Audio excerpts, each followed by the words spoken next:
প্রিয় দিনী ভাই ও বোনেরা, আসসালামু আলাইকুম ওয়ারাহমাতুল্লাহি ওয়াবারাকাতুহ।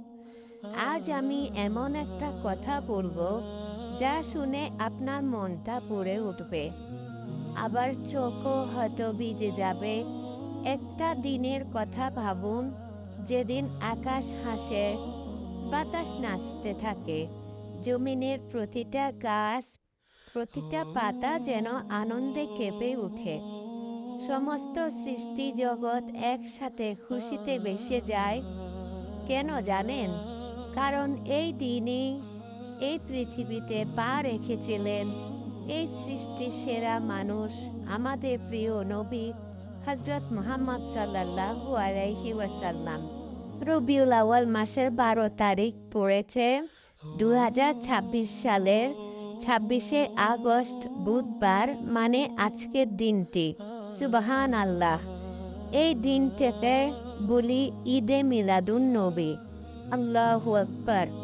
কিন্তু একটা প্রশ্ন থেকে যায়, এই মহামান্বিত দিনে কয়টি রোজা রাখা যায়, কত রাকাত নফল নামাজ পড়তে হয়, কোন সূরা দিয়ে পড়তে হয়? না জানলে মন খারাপ করবেন না। আজ আমি একদম শুরু থেকে ধাপে ধাপে সহজ ভাষায় সবটা বলে দিব।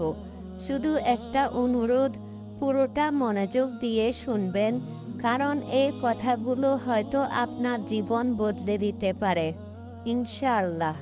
প্রিয় ভাই ও বোনেরা, রবিউল আউয়াল একটা অসাধারণ মাস। এই মাসে জন্ম নিয়েছেন সেই মহামানব যার জন্য সৃষ্টি হয়েছে গোটা কায়নাত, যার আগমনে খুশি হয়েছিল প্রতিটা সৃষ্টি।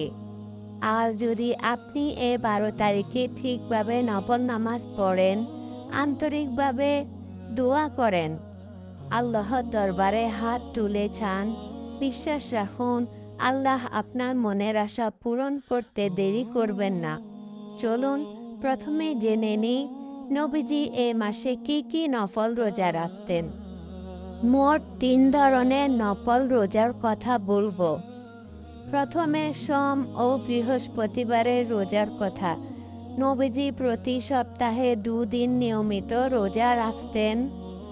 এটা যে কোনো মাসে রাখা যায়, তবে এই বরকতময় রবিউল আউয়াল মাসে রাখলে নবীজি বিশেষভাবে সন্তুষ্ট হতেন।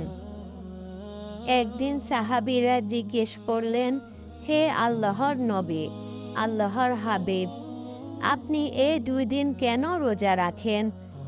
নবীজি বললেন, আমার সাহাবারা, শোনো, মনোযোগ দিয়ে শোনো। সোম ও বৃহস্পতিবার এই 2 দিনই খুবই গুরুত্বপূর্ণ। এই 2 দিনে বান্দাদের সমস্ত আমলনামা আল্লাহর দরবারে তুলে ধরা হয়। আমার মন চায় যখন আমার আমলনামা আল্লাহর সামনে পেশ করা হবে, তখন আমার রব আমাকে রোজা অবস্থায় দেখুক। সুবহান আল্লাহ। ভাবুন তো, কতটা ভালোবাসা থাকলে একজন মানুষ এভাবে বলতে পারে। আপনি চাইলে সপ্তাহে 1 দিন রাখতে পারেন, আর 1 দিন যদি না রাখতে পারেন সমস্যা নেই, এটা নফল। রাখলে সওয়াব, আর না রাখলে গুনাহ নেই। কিন্তু চেষ্টা করবেন এই সুন্নতটা ধরে রাখার। ঈদে মিলাদুন নবীর রোজা। রবিউল আউয়াল নিজের দুনিয়াতে আগমনের শুকরিয়া আদায় করতে নবীজি নিজেও রোজা রাখতেন। শুধু একটা রোজা রাখলেই যথেষ্ট। একটা রোজার মাধ্যমে আপনি নবীজির সুন্নত অনুসরণ করলেন। তৃতীয় প্রকার আইয়ামে বীজের রোজা। এ রোজা নবীজি জীবনে কোনো মাসে বাদ দেননি।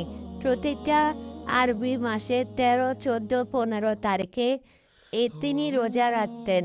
নবীজি বলেছেন, যে ব্যক্তি প্রতি মাসে এই 3 দিন রোজা রাখবে, সে যেন সারা বছরই রোজা রাখলো। একবার ভাবুন তো, মাত্র 3 দিন রোজা রাখার কারণে 1 মাসের রোজা রাখা সওয়াব পাবেন। আলহামদুলিল্লাহ। আর যদি 12 মাস ধরে রাখেন, আল্লাহ রাব্বুল আলামিন পুরো 1 বছর রোজা রাখার সওয়াব আপনার আমলনামায় দিবেন। আল্লাহু আকবার। হাদিসে কিতাবে এসেছে নবীজি জীবনে 4টা আমল কখনো ছাড়েননি। 1. আশুরার রোজা। 2.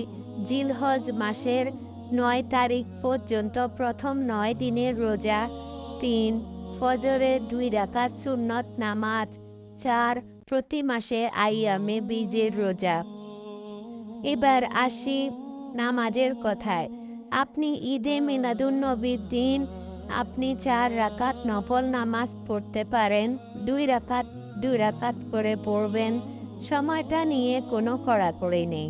সকাল 8টা, 9টা, 10টা, 11টা, অথবা জোহরের পর পড়ুন, অথবা মাগরিবের পরে পড়ুন, না হয় রাতে ঘুমাতে যাওয়ার আগে পড়ুন।